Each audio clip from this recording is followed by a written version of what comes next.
Det sånn vi gjør her på Frogner. Wow! Wow! Med en krasjlanding. Ja! I Fire stjerners middag inviterer 4 kjente fjes hverandre på middag hver sin kveld. Faen, det er brannalarme. De har kun 1 dag på å gjøre stand festen. Går det nå? Underveis vil en profesjonell kokk vurdere deltakernes innsats ved grytene. Kverulerer jeg? Hvem den beste verten? Hvem får flest poeng? Det bestemmer gjestene. Nemlig en. 6. Vinneren stikker av med en flott premie. Og de beste vertene gjennom hele sesongen møtes i en storslagen, direktesendt superfinale. Hvis Ole homoseksuell, hvor Ole da? Ole Doffen. Ole i hullet? Nei, ja.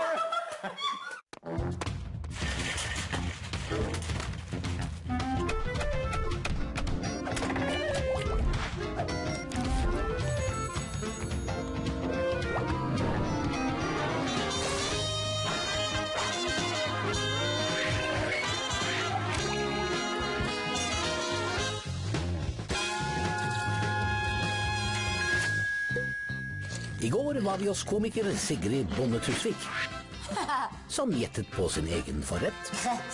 Ja, det kan du høre. Det var litt sånn som jeg hadde sagt. Og forretten falt i smak hos gjestene. Nei, altså jeg mener det alvorlig. Jeg synes dette var veldig, veldig godt. Og hun imponerte med underholdningen. Jeg trodde ikke Sigrid kunne spille. Det var litt imponerende. Og Sigrid fikk til slutt 31 poeng. Dagens vert komiker og stuntreporter Magnus Devold. Ja, men så hyggelig, ja, gitt. Magnus har laget programseriene Svensker mennesker. Hvorfor må svenskene alltid ha med seg stige når de går i butikken? Og VGTV-seriene Norges beste fest og Verdens beste ferie. Men de fleste kjenner ham nok best som medprogramleder i det populære talkshowet I kveld med Ylvis. Vi har funnet en vinner. Det ble ingen taper. Men hva ditt forhold til mat? Jeg glad I å spise mat. Ja. Jeg har vokst opp med at middag veldig viktig. Ja. At det en sånn stund der alle skal sitte og Spise. Prate om dagen sin og være fokusert på Maten. hverandre og på maten. Og de som skal være fokusert på hverandre og maten I kveld nyhetsanker og journalist Christian Borch. Christian ble ansatt I NRK I 1978 og har siden da jobbet både som utenriksreporter, nyhetsanker I Dagsrevyen og programleder I Urix. Hvordan forventningene til kvelden? Nei, de skrudd adskillig hver etter gårsdagen. Jeg synes det var veldig, veldig positivt første møte. Så fint. Arbeiderpartipolitiker Anniken Huitfeldt. Anniken har sittet på Stortinget siden 2005 og har vært både likestillingsminister, kulturminister og senest arbeidsminister. Hva tenker du om Magnus? Den veldig morsom. Jeg har jo først og fremst sett på han som, fra den siden. Det sånn jeg kjenner han for mer. Jeg kjenner han jo ikke sånn som jeg ble kjent på han I går. Neida, ikke på privaten. Da han ikke morsom hele tiden, men ingen humorister morsom hele tiden. Akkurat som alle politikere, vi krangler jo ikke hele tiden. Når det gjelder oss politikere, så blir jo folk overrasket over hvor hyggelig I virkeligheten. Vi tror vi krangler hele tiden. Sånn det litt med humorister også. De jo ikke morsomme hele tiden. Vi får se da. Komiker Sigrid Bonde Tusvik. De fleste drar nok kjensel på Sigrid fra humorprogrammet Torsdag kveld fra Nydalen og realityserien Sigrid søker kjæreste og Sigrid blir mamma. Hvordan du fornøyd med gjengen så langt, Sigrid? Du vil jo gjerne bli sex- og single-gjengen, og da føler jeg at Christian Borch Samantha. Den kåte, eldre, som kan ting. Ja. Så har du Anniken. Hun Miranda, eller Carrie. Hun Carrie kanskje, skriver, holder på. Jeg Miranda, litt sånn lesbesveis og business. Ja. Og så har du Magnus, som Charlotte. Jomfruelig og prippen. Ok. Og da skal vi hjem til Charlotte Magnus, som bor på Frogner I Oslo. Ja, men så hyggelig, ja, gitt. Du ironisk nå, eller? Ja. Ok. Hei. Får jeg komme inn? Ja, visst. Ja, takk. Her bor jeg. Det skjønte jeg. Og to andre mennesker som jeg venner med. Ja, kollektiv? Kollektiv kan vi kalle det. Ok, kollektiv. Mann-kollektiv. Ja, jeg skjønner. Og en hjort også, jo. Ja. Ja, den veldig glad I dyr. Ja. Og så har vi ingen levende dyr, men vi har ganske mange døde dyr. Det ikke du som har skutt den? Nei, jeg skulle ønske det var det. Eller moren ved siden av, kanskje? Denne ikke jeg som har skutt. Nei. Hvordan tror du hos Magnus? Han bor altså på det som kalles beste Frogner, og det er jo 4 meter under taket og stykkatur og rosetter og englesanger og legger hodet bakover, er det ikke det? Stort sett. Ja, vi får se da. Stort i hvert fall. Ja, vi har veldig god plass. Ja. Det er veldig hyggelig. Vi kan liksom ha hver vår stue. Her er enda en stue, som er et slags bibliotek, Så flott. kan man si. Vis oss. Vi har jo liksom hyller med, dette er veldig sånn, igjen litt sånn gamblis og litt sånn Poppenbeck-herskapelig. Og her er det mer sånn ung, kule hyller med morsomme ting. Ja. For eksempel mange morsomme hatter, som er veldig viktig når man har fest. Oi. Hvis festen begynner å dø ut, Ja. så er det bare å begynne å dele ut artige hatter til folk. Har du vært hjemme hos Magnus, Sigrid? Noen gang? Nei. Nei. Jeg gleder meg sykt mye til å være hjemme hos Magnus. Jeg kjenner jo veldig mange av Magnus sine venner, og de sier at han bor i et helt psyko-kult hus. Svært hus. Ja. Men det jeg mistenker er at det ligger fotballskjerf i hjørnet. Dorullhylsterne er kastet på bakken på badet. Ok. Fordi det er guttekollektiv. De bor i et dritsvært fint hus. Og så glemmer de det og lager det om til liksom søppelmann-stil. Som alle menn gjør. Absolutt alle. Har du ofte middagsgjester? Innimellom. Innimellom? Men mest for sånn unge folk som liker taco og sånn. Ja, men sånn blir det ikke i dag. Nei, så i dag blir det litt mer gamblis. Skal du ha gammelstema? Ikke gamblis-tema, men gæren. Nei. Det hadde vært for dumt. Ikke gæren. Men jeg skal ha et gala-tema. Ok. Som jeg føler er ikke så ungt og hipt, sånn som jeg pleier å være. Gallatema? Så stas. Her er det jeg tenkte at vi skulle spise. Rene zoologiske hagen? Ja. Og denne har jeg stoppet ut selv. Mer dyr? Mer dyr. Dette er en mår som jeg stoppet ut i fjor. Mårdyr? Prøvde Imponerende. å gi den en litt sånn menneskelig touch, eller en slags menneskelig positur. Ja, som vinker. Kan vinke gjestene velkommen når de kommer. Hvem er han der, da? Han, det er fetteren til han som var der inne. Ja, skjønner. Hvorfor har du dem egentlig? Jeg vet ikke, det gir en slags trygghet. Ja, Vi har ikke noe alarm eller noe, men vi har de her. nei, skjønner. Jeg tenker at når folk kommer inn i huset og ser disse her, så er det mindre fristende å stjele noe. Ja. Og her er kjøkkenet hvor du skal lage mat. Ja, Har du alt du trenger av matvarer, da? tror vi må gå og handle. Ja, ok. Men da gjør vi det, da. Ja, ok. Men først skal vi se hva de andre tror Magnus skal lage i kveld. Først forretten. Anniken? Eller eventuelt Christian. En carpaccio av kveite. Det gjettet jeg i går også. Denne gangen er det kanskje bedre hell. Kanskje. Nå da, Anniken? Jeg tipper Bra, Anniken. kamskjell. Ok. Sigrid? Klør du? Til forrett tipper jeg Magnus serverer salmalaks. Noe sånn sashimi, noe frisk. Han går for fisk. Salma. Ja, men det blir frisk fisk. Til forrett skal Magnus servere lakseruller. Ja! Det er lett å lese. Det var fra sjøen da, Christian. Ja, det var det i hvert fall. Lakseruller, fantastisk liten starter hvis du ikke kan lage mat. Og hva følger Magnus opp med til hovedrett? Det er noe svin. Nå svinner de. Ja, jeg tror det er en sånn gryte med noe svin. Ja. Kanskje hun prøver seg på en eller annen fugl? Han, Ja, han, and. han, ja. And. Han, Tipper at Magnus kjører ku, okse, ja. biff, Med, saus. ja. Du er inne på noe, men det blir hjortestek. Hjortestek, ja, det er kanskje, det burde jeg gjettet. Det burde du. Wow. Var det wow? Ja, det var sånn mer Ja, det var jo avansert. Du fortsetter da i det liksom tradisjonelle norske, men det er ganske stort krevende hopp fra en lakserull til en ordentlig hjortestek. Men jeg er spent på hvordan det går. Hva blir det til dessert da, dere? Hvis han holder seg i skogen, kanskje noe med bær, et eller annet. Ja, Er det, ja, du kan være inne på noe. er det? Ja, Sorbet med bær, for eksempel? ja, ja. Det tror jeg blir moltekrem. Han er jo en crème brulé-aktig. Han er liksom i crème brulé-land, føler jeg, monsieur.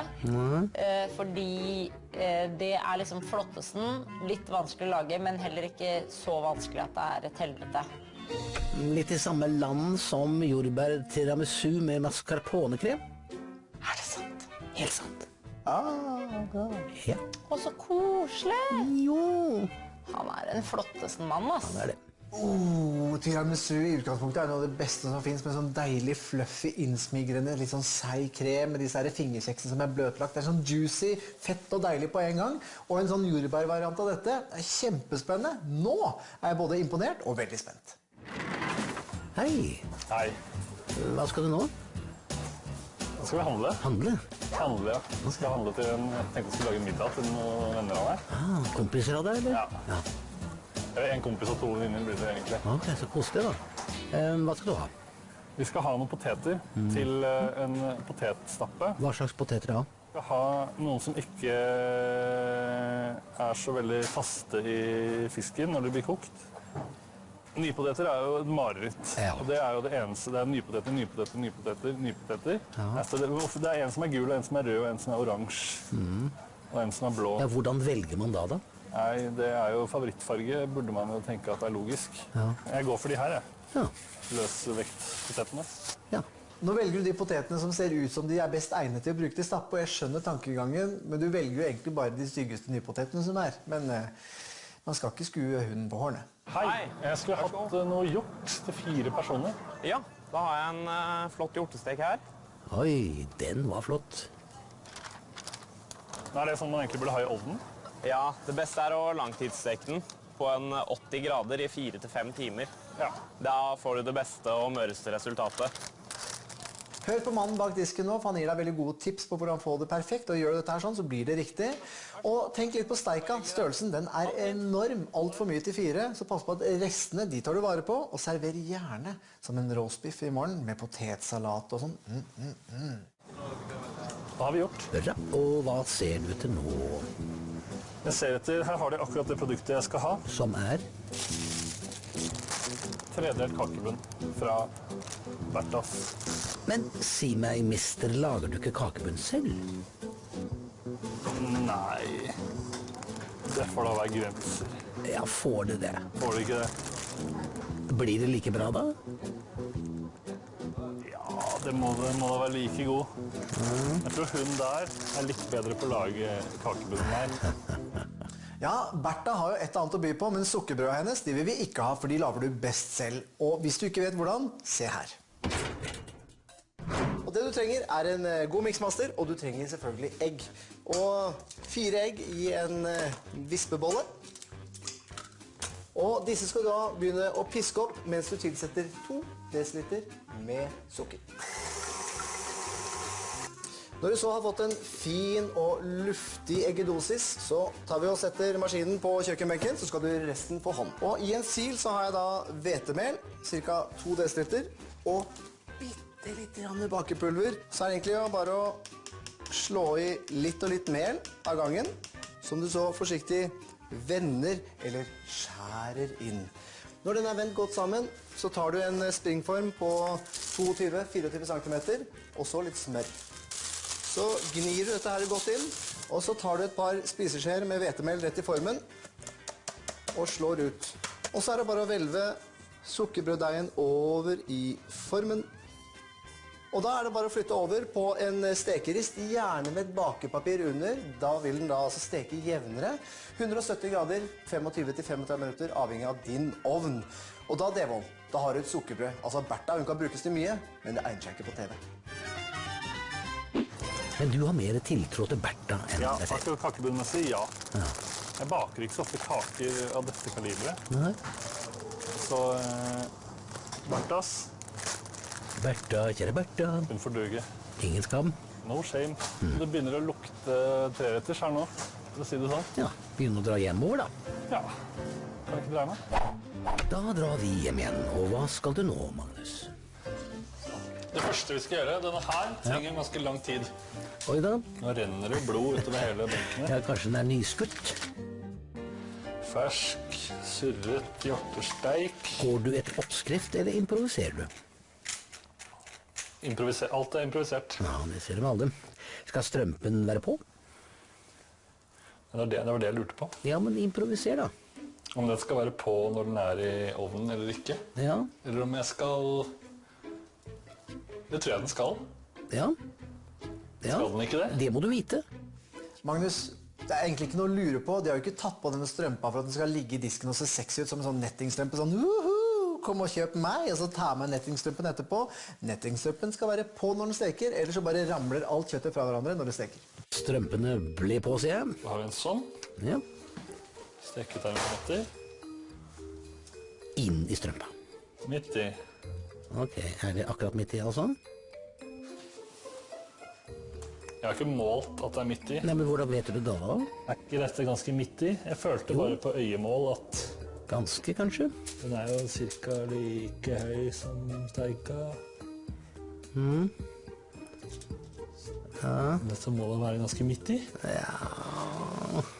Det er veldig viktig at spissen på steketermometeret kommer i midten av kjøttet, og da er det liksom noe med å finne det riktige punktet hvor den skal inn. Men det enkleste da er å ta det rett og slett fra siden, altså fra kortenden, og så midt i kjøttet, rett inn, da går den midt i. Og midt i. Hva gjør du nå da? Da har vi rørt dette sammen til en krem, Ja. som vi nå skal bruke på selveste lefsene. Selveste lefsene. Selveste Du lefsene. er sikker på at du har fått ypperste lefsa nå da? Det står Birgers beste lefser. Ja, tror du på det da? Med kjærlighet til håndverket og litt fløte for smakens skyld lager vi det som kanskje er verdens beste lefse. Ja, jeg tror det. Tror du Magnus er stresset nå, Anniken? Jo, han er nok litt stresset, Ja. det tror jeg nok. På en rolig måte. Men han også, Han legger lista høyt. så høyt som du holder hånden omtrent? Ja. Så er det alltid disse lakseskivene som alltid sitter så godt fast i hverandre. Det irriterer meg. Nå har det skjedd igjen. Er det vanskelig å... Det er vanskelig å finne der hvor en lakseskive slutter og en annen begynner. Ikke sant? Du kan temperere denne pakken i romtemperatur litt, så det blir lettere å få de dratt fra hverandre, men du kan også kjøpe røkelaksen i stykker i ferskvaredisken, og enten skjære de i skive selv, eller få til å gjøre det i butikken. Mye enklere å få de fra hverandre. Skal vi se, nå rulles det opp her. Er det nok laks i da? Skal jeg... Ja, du har mer igjen. Nei, jeg har jo så mye laks. Er du sikker? Ja, faktisk. Det er en forrett. Jeg kan ikke rulle opp igjen. Neida, kan ikke det. Personlig så vil jeg fylt rullene helt opp med laks, da får du bedre munnfuller, og heller ha færre ruller med mer laks i, enn mange ruller med lite laks. Smak på en da. Jeg kan ta det ytterste, fordi den hadde ikke droppet uansett. Lurt.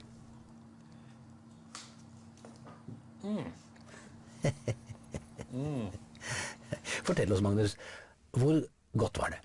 Det var en av de beste lakserullene jeg har smakt. Så bra. Faktisk. Og hva er neste punkt? Vi skal lage dessert. Dessert.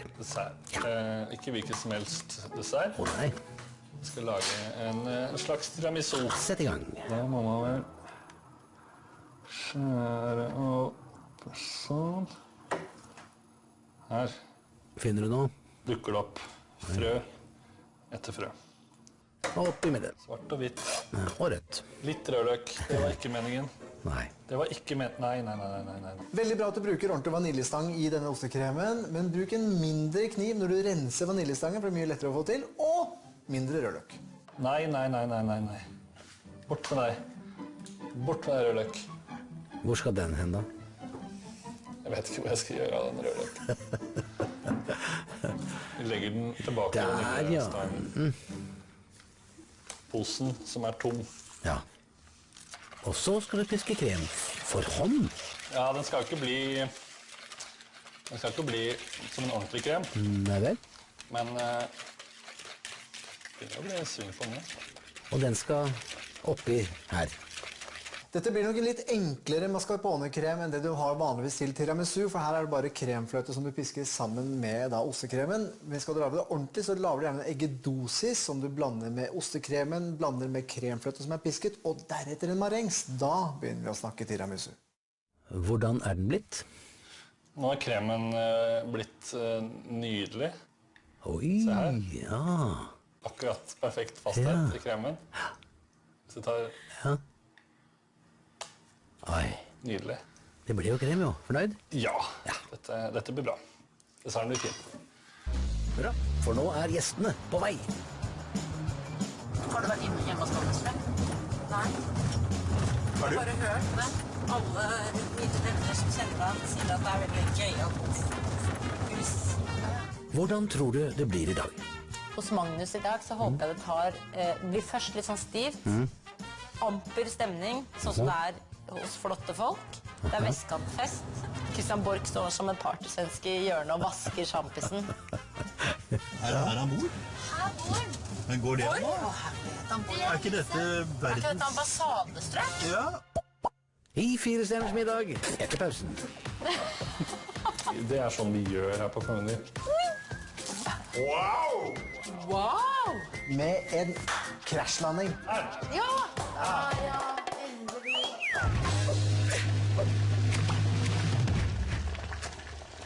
I 4 stjerners middag inviterer 4 kjente fjes hverandre på middag hver sin kveld. Hvem er den beste verten? Hvem får flest poeng? Det bestemmer gjestene. Vinneren stikker av med en flott premie. Er du idrettsutøver? Er du Michelin-mann? Ok.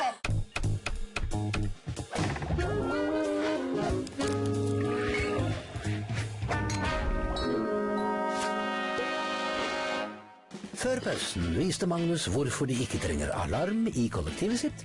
Vi har ikke noe alarm eller noe, men vi har de her. Han kjøpte Bertas ferdig kakebunn, Jeg tror hun der er litt bedre på å lage kakebunn enn meg. og han holdt på å lage rødløks tiramisu. Bort med deg. Bort med deg, rødløk.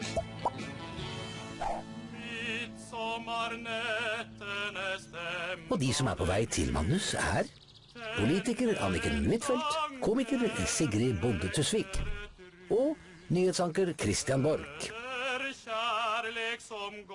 Nå var det fin.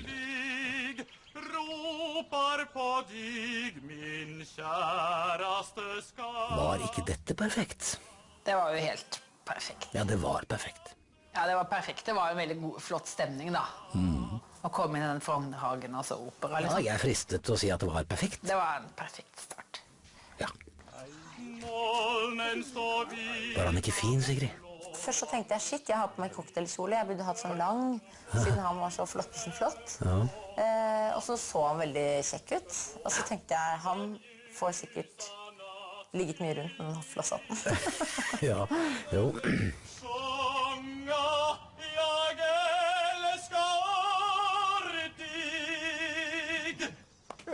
Bravo! Bravo! Slik har ikke jeg blitt mottatt i selskapet. Ja, det var flott. Ja, det var altså det viktigste i verden, på en måte. Nei, det var overraskende. Ja, vakkert. Velkommen til meg. Dere har ikke fått noe velkomstdrink. Jeg tenkte vi skulle spille om den. Eller spille om velkomstdrinker. Artig. Så skal jeg tenkte å ha guttene mot jentene. Ja vel. Så skal jeg da prøve å treffe oppi et av deres glass. Åja. Hvis jeg gjør det, så må dere drikke glasset. Åja. Å, fy fader. Gruer allerede. Ferdig lek. Verten starter. Det var kjempedårlig. Det var litt for å være hyggelig mot dere. Har du konkurranseinstinkt? Jeg tror kanskje menn tenker, å, nå må jeg være god. Ja, tenker jeg aldri. Tenker jeg bare, Ikke du, nei. jeg gjør så godt jeg kan, men jeg trenger ikke å prestere nå. Nei. Vi får se da. Et glass tar det er såpass. Oi, Borch da. Da må dere drikke. Dele det. Dere kan dele det. Dette var du god til.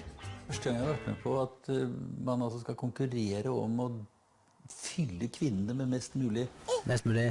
aperitiff. Ja. Og det var overraskende. Ja. På tide. Jeg later som jeg synes alkohol er vondt siden jeg skal gå på college. Det var kjempegodt. Vannet du gresset med champagnen? Det er de vant til, vet du. Ikke Christian. Her er saunaen, den er allerede champagne. Det er vant til champagne.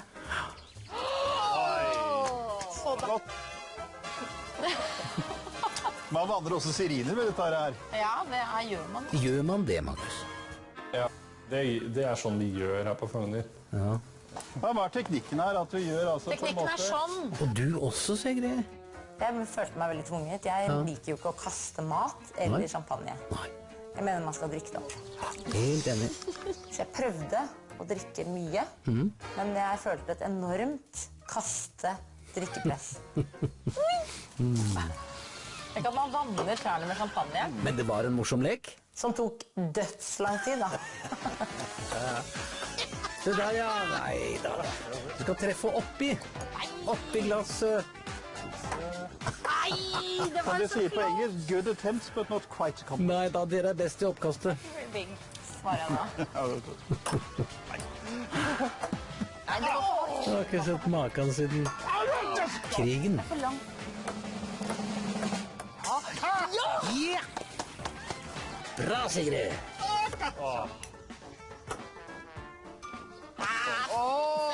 Fy faen, jeg merker så mye. Herregud. Kom igjen nå, Anniken. Å nei, det var så nære. Da er det Anker sin tur. Siste glasset. Ja! Gratulerer! Skål, Sigrid. Vi får tappe. Surt å tappe? Nei, Nei. det har vært mye verre for gutta å tappe. Ja, for de vinner jo alltid. Det var veldig deilig velkomstdrink, da. Ja. Det er ikke, vi har Det er ikke ny nå. Dette er velkomstdrinken. Ja, så bra. Da er det tid for forrett. Ekepel. Ja, Ja. det er det. Her er jo en tallerken full av lakseruller. Ja. Og disse må vi jo bare... Ta på med fingrene Så må du vi nettopp bare- hadde i nesa. Jeg har jo telt, det skulle være 26, Ja. Og det viktigste er jo at du får tatt på alle sammen. men det betyr jo ikke at det smaker noe verre. Nei vel. Det var det hele. Å nei. Jeg trodde kanskje det. Nei. Det stemmer ikke. Nei. Laget en av de enkleste sidesalatene på denne jord. Tomat og løk. Og, Balsamicoeddik. og hvordan skal du helle? Det er litt sånn til å ha Ja, bruk fingeren du, samme fingeren. på den salaten. Sånn ja, bare la den gli over fingeren du. Noe pynt? Det hadde jo vært stilig det. Ja.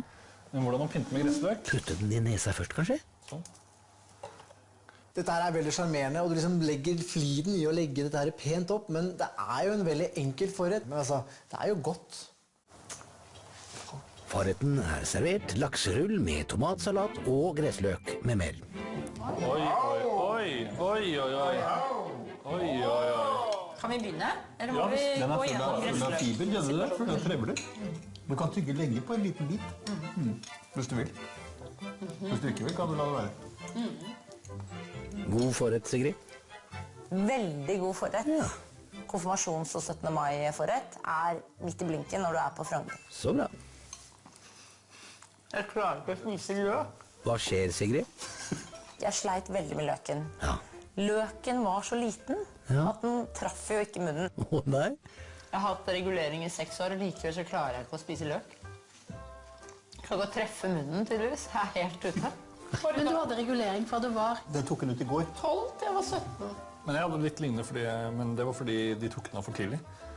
Og da sklei alt ut igjen, og så måtte jeg begynne på nytt. Har det sklidd Gjennom halve ut nå? videregående. Ja, kryssbitt begge to. Ja, det har vi. Jeg og Magnus.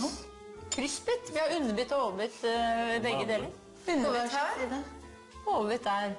Magnus, overbitt der, underbitt der. Jeg er veldig redd for at det er løkrester i tennene. Det er det ikke. Ja, så bra. Har du vært borti dette før, Anniken? Ja. I familien er det Du har det? kryssbitt, så Ja. jeg kjenner til problemstillingen. Men man angrer jo ikke på det. Jeg snakket halve videregående snakket jeg sånn her, for jeg ville ikke at folk skulle se det. Så jeg lærte meg å prate sånn. Og det fungerte ganske bra. Mange gode venner av meg som aldri så at jeg hadde det. Den der hadde gjort seg hvis du hadde bodd fast på Frogner. Kanskje de har ikke hatt regulering. De har Det spist. er derfor. Det er derfor de er flaue over tennene sine. Men du er jo for å dekke over reguleringer, er du ikke? Jo, Ja. det er For det det kjenner mange jeg kjører flere Det på. var det jeg gjorde. Ja. Lurt. Takk. Skål. Du verden. For Livet er- regulering. Skål.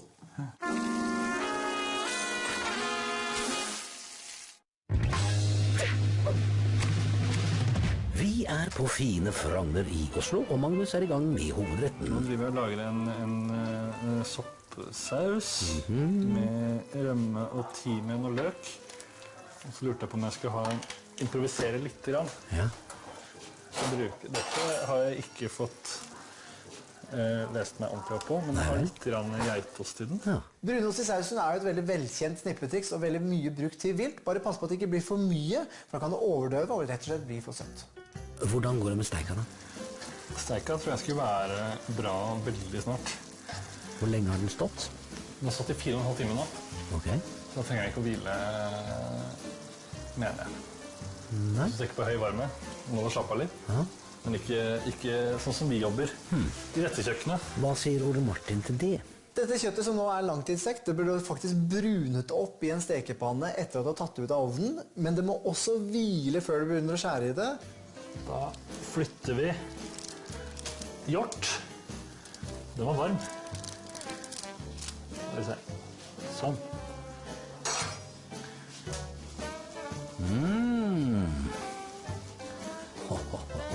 Er det ikke litt ålreit farge på den da? Ja, jeg syns det. Jeg må si det.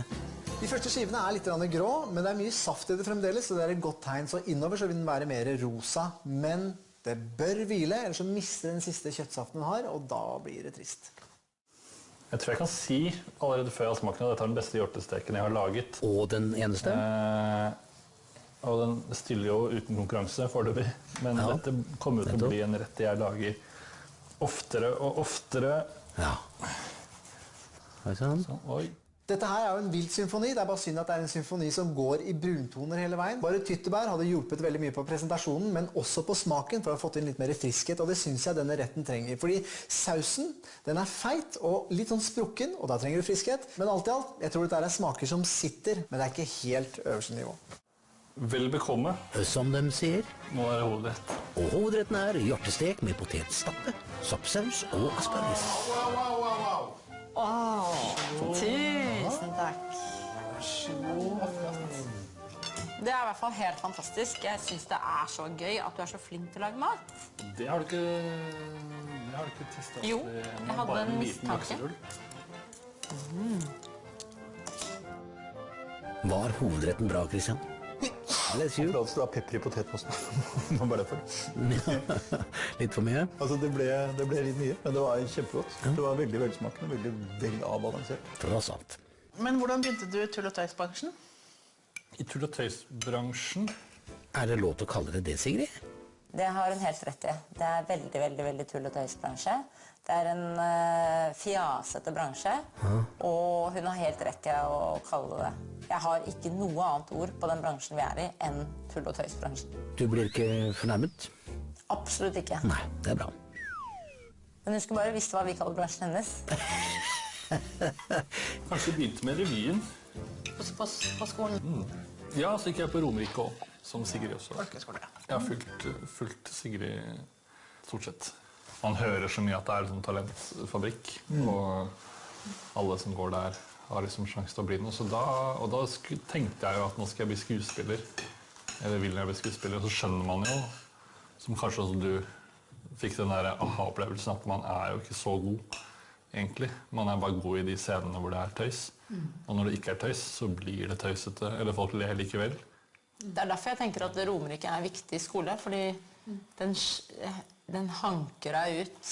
Skyller klynten fra hveten. Ja, det er bare... Du skal ikke drive med det her. Du møter 100... før jul? Ja, jeg skjønte det fort før jul.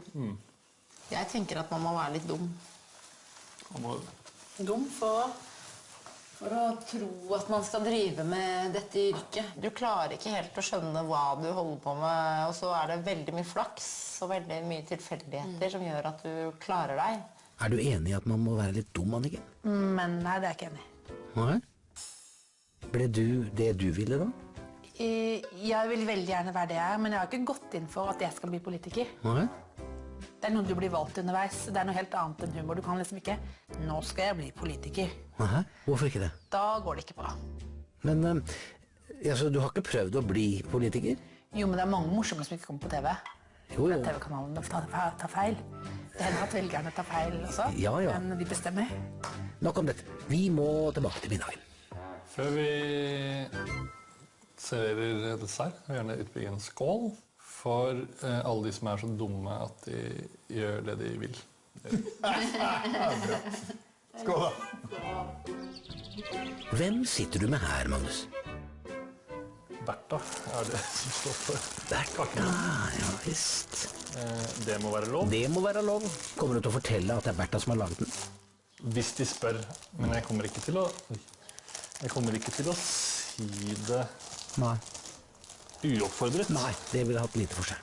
Magnus, du har gjort noen rare valg i forhold til denne desserten. Altså for det første så kjøper du sukkerbunnen, som er helt meningsløs, og så begynner du å jobbe med den først nå. Altså den burde vært bløtlagt for lenge siden, den burde vært montert for lenge siden. Og hvorfor du gjør det, vet jeg ikke. Det er mulig at du er på så innmari høyt nivå, og det er ikke faglig sett, men at du er så innmari høy, og at luften er så tynn der oppe, for nå skyter du deg selv rett og slett i foten. Dette er jo ikke bra. Dette er ikke bra. Hva da? Se her nå. Ser dere det her? Ja, jeg ser. Hele bunnen følger bare med papiret. Ikke bra. Jeg stolte kanskje litt mye på Bertha en periode. Kanskje vært bedre å gjøre det selv? Men dette her er jo veldig, veldig dumt. Ja, for meg. Jeg skjærer av alt det her. Vi skal uansett ikke ha hele bunnen. Det trenger vi ikke. Hva gjør du egentlig? Ja, fortsetter med å... Skjærer du opp kaka før den er ferdig? Ja. Der.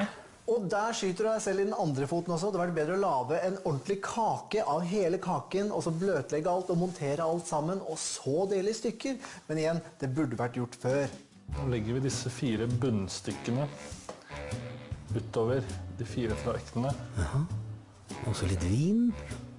Det kan bli for mye vin. Vi skal bare ha litt sånn. Sånn. Sånn. Første lag. Kremen, som jeg er redd for at har blitt litt bleit. Ja, kanskje litt. Ja, dette blir jo saus og gris. Ja. Ja. Så legger vi litt sånn. Så fint da. Fint dette her. Ja da. Vakkert blir det. Sånn, ja. Sånn. Litt mer vin, ja. Og sånn, ja. Det er ikke noe å spare på det. Herlig. Og så topper du med... Du kan jo gjette. Ja. Du kan jo gjette. Krem. Dette er jo bare andre etasjen. Ja. Det skal bli en liten barcode av jordbær tiramisu ved siden av hverandre. Tiramisu betyr noe sånt som løft meg opp, og poenget med den er at du skal orke å løfte deg fra sofaen efter middagen, fordi den desserten er så god. Denne kaken gjør ikke det samme. Den her får deg rett ned på landjorda igjen med en krasjlanding. Snakk om å gå på trynet. Da er vi der. Ja, det får se. Dessert. Siste stikk fra meg. Og siste stikk fra Devold er jordbær tiramisu med mascarponekrem. Nei, så gøy! Herregud, for et morsomt. Wow! Det var en det var langstilket fantastisk. fluesopp du hadde satt på her, gitt. Det var veldig gøy. Fant jeg på selv, da. Akkurat den. Det var en veldig morsom påhitt. Gratulatore. Tusen takk. Ja, men den er jo litt artig, for den Det er et slags sånn vektstangprinsipp. den er også, det skal skape god stemning. Den kan du bruke som tannpirker, uten Ja. at det er flaut. Eller vektstang Eller vektsang. på helsestudio. Jeg har ikke svart, så jeg må sette den fast. Det der tror jeg ikke jeg kan. Kan du ikke det med reggisen din? For forsøk, da. Ja, men jeg får den ikke gjennom mellom tennene. Og presse den inn. Kom igjen nå. Du kan ha 2 på deg selv. Å, bra. Det er liksom ikke så mye plass mellom her. Hvis Kristian gjør det, vi er voksne, så gjør jeg det. Når vi er ferdig med Men maten. det er jo ikke mat, dette her. Da er det litt til med jordbær. Har du det i tanna? Nei, det var i munnen. Det var gjør sånn, det var svingende. Det sitter ikke Magnus, med nå 2 må du være tenner, det var- forsiktig. Du kommer til å blø Men det er verdt gjennom det. natten. Denne pinnen, Sigrid, fortell. Det var jo forventet at Magnus skulle ikke klare de pinnene. Han strevde jo så ekstremt mye. Det var jo en sketsj i seg selv. Jeg elsket det, at han strevde som på, ødela seg. Han kom til å ha hoven tannkjøtt i mange uker etterpå. Ja, man klarte det til slutt, da. Her! Bravo! Nå var dere fine. Men hvordan var desserten? Jeg synes den var god, men jeg synes den var veldig mektig. Men du klarte alt? Jeg spiste jo opp alt, for jeg er så godt oppdratt. Jeg skjønner. Tusen takk for et nydelig måltid. Det har All ære. lagt all ære. Takk selv. Veldig høy standard. Veldig høyt av det. Har det vært hyggelig å være vert? Det har vært veldig hyggelig å være vert. Det er veldig deilig at det er ferdig. At jeg er gjennom det. Men det er jo sabla gøy når det går bra. Ole Martin? Det er jo innlysende at kjøkkenet ikke er ditt rette element, og du sier også i starten at hovedretten blir det viktigste. Og den nøyler du faktisk også, så det beviser at du kan hvis du vil. Forretten derimot, den er mer sånn charmerende, hyggelig og koselig, ikke spesielt imponerende, og desserten, det er vel det nærmeste jeg kan kalle et takras. Men alt i alt er en fantastisk dag, du er jo en fantastisk vert, og alt i alt dødshyggelig, men jobb litt med teknikken, så blir det nok bra. Men nå er det vel på tide å gi poeng til Magnus, eller hva, Kristian? Ja, vi er jo klin nødt til det. Altså, jeg mener, det er en del av programmet. Ja. Jeg har ikke noe valg. Jeg synes dette er veldig vanskelig, og jeg må si at jeg synes han har gjort en kjempejobb, at kjøttet var veldig bra, og det ene med det andre, men jeg mener kanskje at det bastante ved helheten ble litt for dominerende. Og derfor har jeg valgt å gi ham en, hva var det der? Var han der? En 3. Ok. Anniken? Jeg synes den steika var fantastisk god. Den trekker opp alt. Ja. Så jeg synes forretten var god, og passet til tematikk, ikke min favoritt.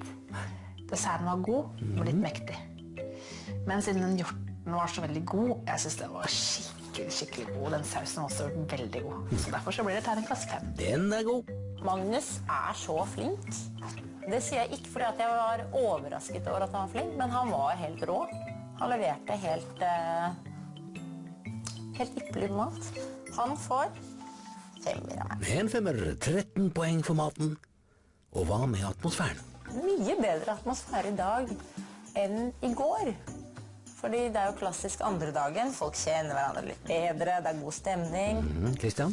Ja, dette har vært en kjempesjarmerende kveld som åpnet med et brak og en merkverdighet. 2 merkverdigheter etter hverandre med denne her operasangeren og dette her vidunderlige spillet med pingpongballer i champagneglasser så spruten sto. Anniken? Jeg synes det var morsomt fordi vi har blitt så godt kjent. Så jeg synes det er en fin gjeng å være sammen. Jeg velger å gi hele atmosfæren og hele greia en 5. Anniken? Så jeg synes det ble terningkast 5. Og så Sigrid. Og Magnus får dessverre en 6 på atmosfære. Ohoi, du. Sikker på det, altså. Det blir 16 poeng for atmosfæren, og 29 poeng totalt til Magnus. I morgen så skal dere til meg. Ja. Da trenger dere ikke å pynte dere. Hva betyr det? Ikke det hele tatt. Du trenger ikke slips. Da Det er spørsmål om jeg greier å la det være. I 4 stjerners middag i morgen. Ja, hallo. Hei! Anne Brøstad leverte som bare faen.